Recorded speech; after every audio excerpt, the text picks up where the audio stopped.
What's going on, guys, and welcome to Big League Perspective. My name is Billy Pinckney, author of Passion Prevails, and today's episode is with Jair Jurrjens. Today's special guest, he was a big leaguer for 8 years, was an all-star in 2011 with the Braves, also played for the Rockies, the Orioles, the Tigers, was around for a while, and is currently playing in Dubai with Baseball United.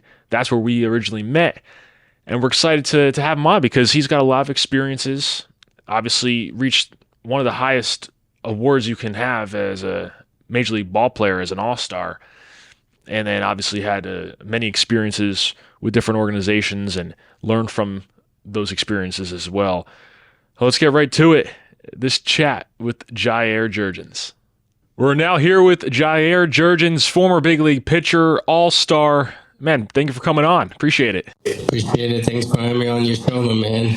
Absolutely. No, so we first met out there in Dubai with Baseball United, and we're able to be a part of that, an incredible time out there. And I'd like to get right into it by chatting about that for a little bit and your experience out there, just being able to help grow the game of baseball and then impact the next generation of players. I think that's one of the coolest parts about that whole experience, is just seeing the young guys and seeing them a part of it, and seeing how the older guys, the veteran players, are able to interact with those younger players. And obviously it means a whole lot to those guys.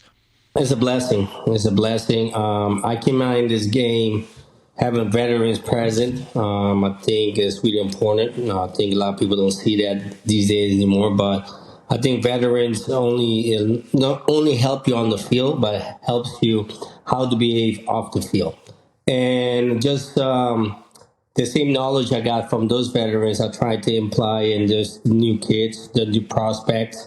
And it's a joy sharing all the information I got during my career, my time playing on baseball on that field. And man, over there, Dubai, is a different world, man. And just the arena, the cricket field, the stadium was like, you don't see that here in the States. That stadium that goes around, and be able to play like that, it feels like you're in a cave and you're in a different world. And it was an amazing experience. I think it's a top in my career for sure, and spending that experience with that group of guys that Baseball United put together is a blessing.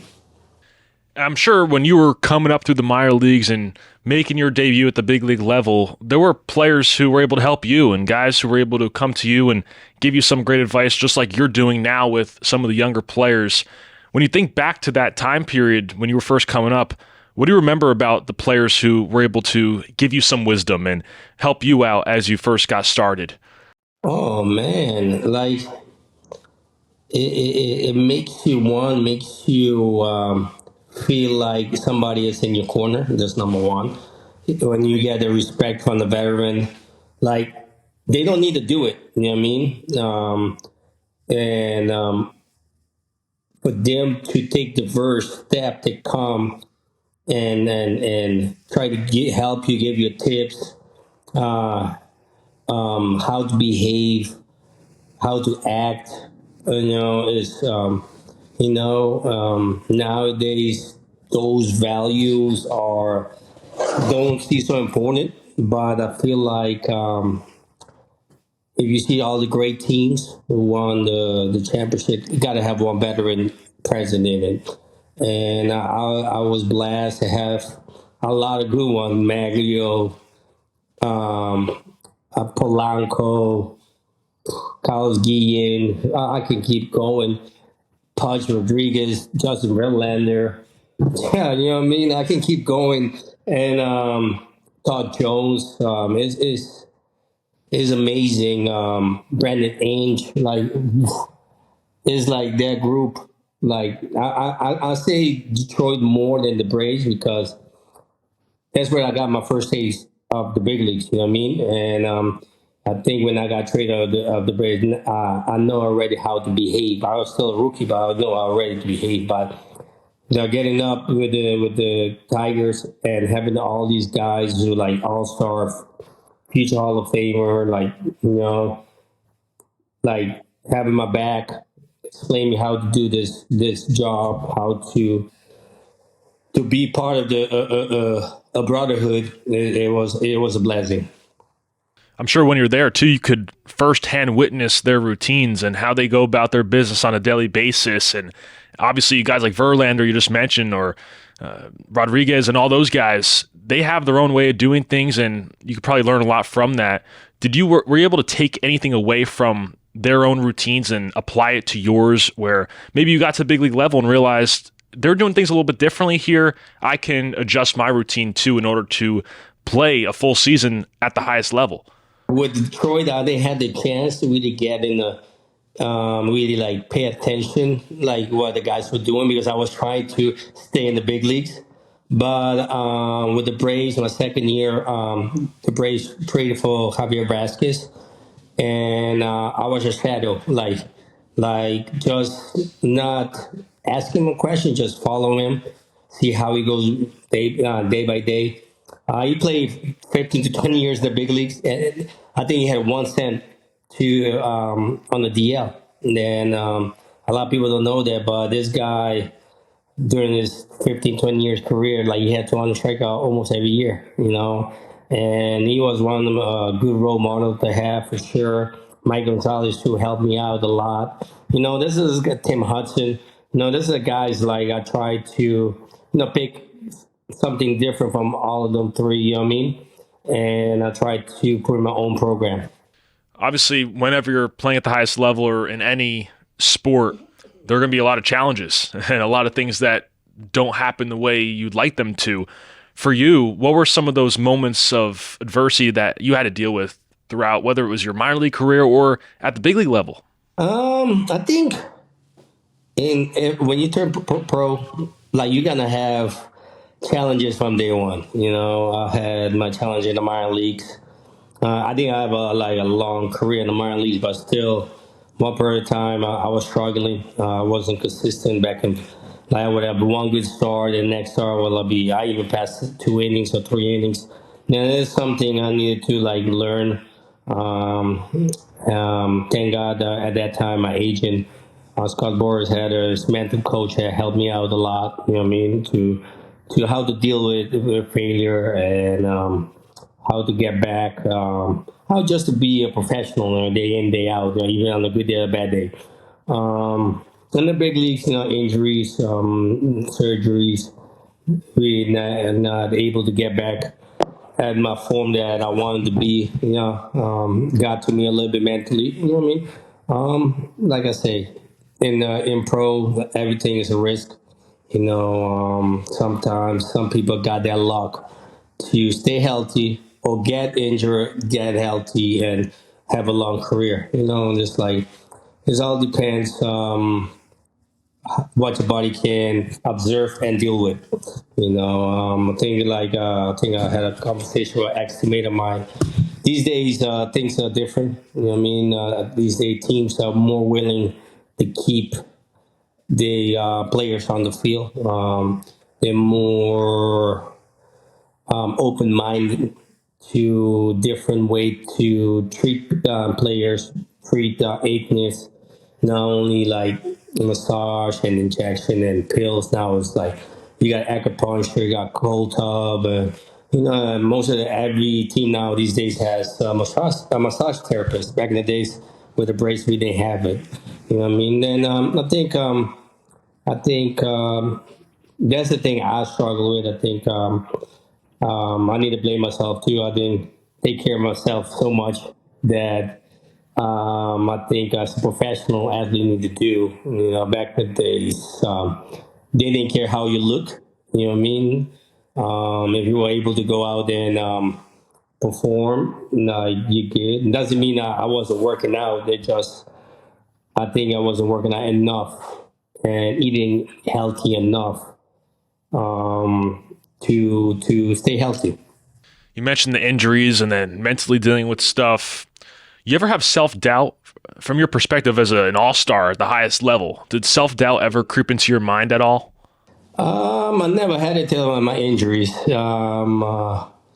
Before that, like I always thought I was better than the people I was facing, the team I was facing. Now that's a cockiness. It's just a mentality I had. You know what I mean? You know, when I go out there, you got to beat me at my best. You know, at my best pitch. A lot of people know that I like to throw my changeup, and the thing I learned from a coach with Detroit was um, it doesn't matter if a guy is waiting for a pitch, but if you locate the pitch where you want it to be, most of the time you're gonna get them out, and that's where the mentality I came up with: attack, put the ball where I want it, and I wasn't really like a strikeout guy. I just tried to get at that time back in the days. It's like try to go as deep as possible. You know what I mean? And I will try to get ahead. If you don't get out in the first few pitches, if I'm ahead, try to get it out. I miss one time, I'm back in the zone to pitch for contact, like they used to say back in the days. If you could go back to your younger self and have a conversation with your younger self as a player, what message would you tell yourself? Ah man, I would not change nothing, man. You know why?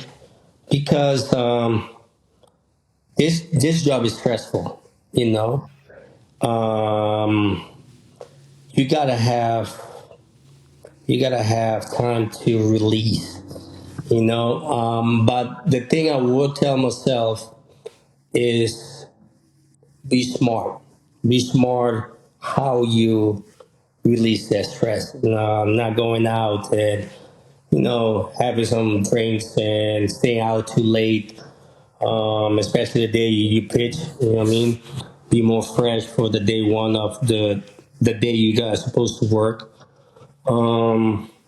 Just in a way, I don't think I was that bad because I usually choose when I go out. But I think that days I choose to go out, I think I might have passed a little bit the level of be able to be in a position to get the best work I can get at the stadium the next day.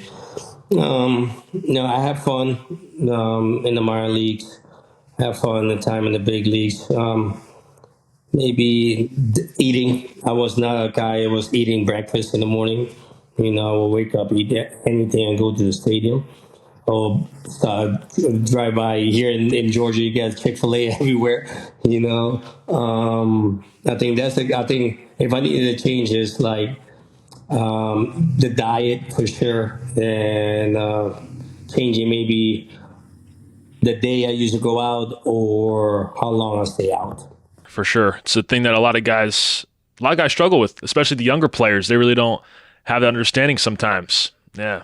Like this is the thing people don't understand. You can't blame your kids like you want to go out, man.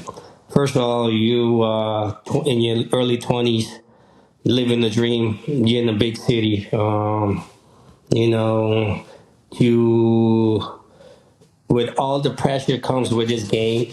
Yeah, when you have a good game, you want to go out and you know, celebrate, celebrate your success a little bit, and it just like sometimes you gotta just um, lower the party the party moment a little bit. You know what I mean?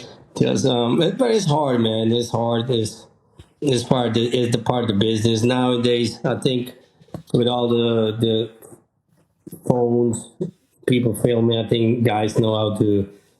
It makes them stay in more now for sure. Like these days, people are ready to post. And some organizations don't like their players to go out, and I think some guys prefer to stay in than go out. I'm sure on the nutrition side too, I bet big league clubs are tracking some of that stuff and what their players are eating, right? 100%, like the first encounter I had with a team actually like providing healthy food is when I signed with the Dodgers, and they provide whole food from A ball, from rookie ball to the big leagues for everybody. It's like there was the way they run it, just amazing.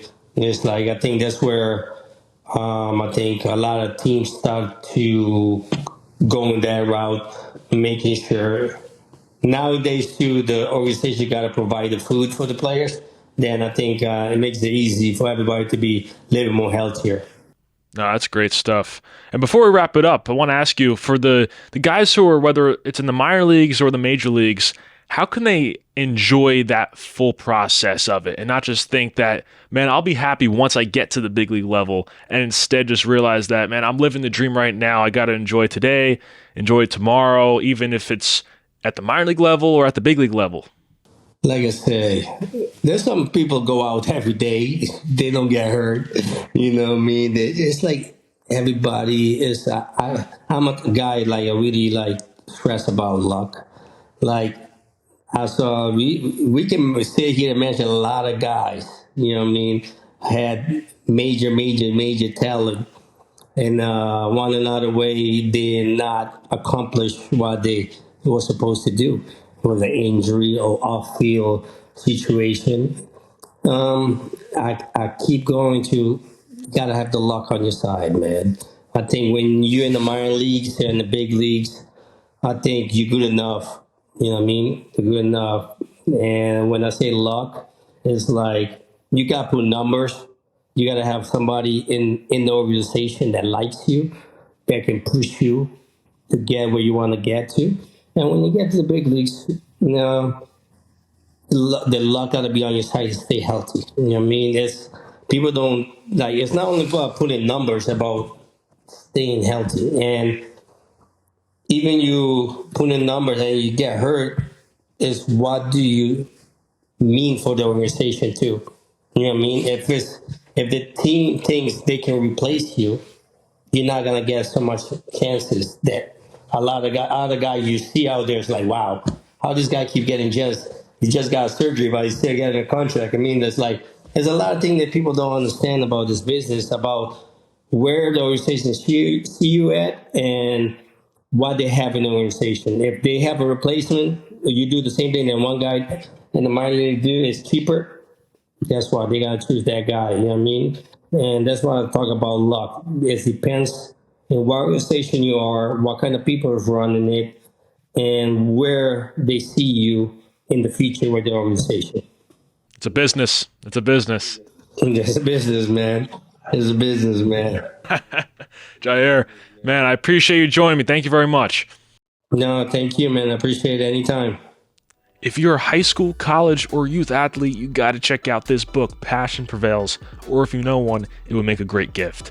This book is a compilation of interviews with professional athletes, mainly baseball players, but you have coaches in here, other professionals who have had decades and decades of experience in the sport.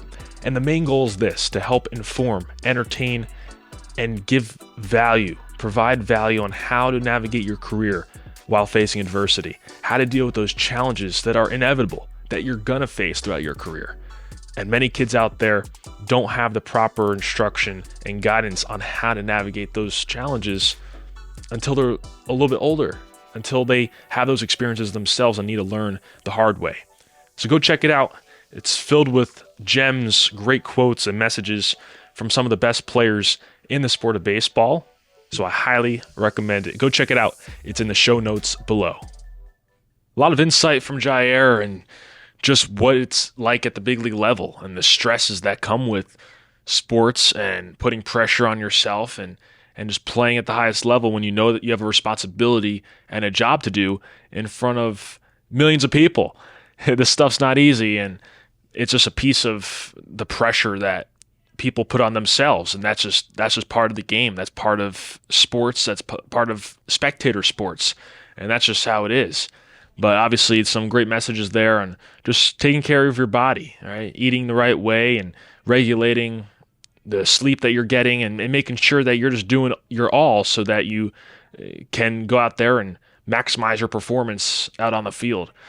So before we wrap it up, we'd like to go over our 10 perspective points. Number 1, Your identity is not in the sport that you play. Number 2, be faithful to God and His plan for you. Number 3, prove yourself right, not others wrong. Number 4, you were born with a purpose, allow it to be revealed to you. Number 5, your teammates will remember how you treated them. Number 6, learn from others' mistakes as if they were your own. Number 7, create your own approach. Number 8, live for each day, not the weekends.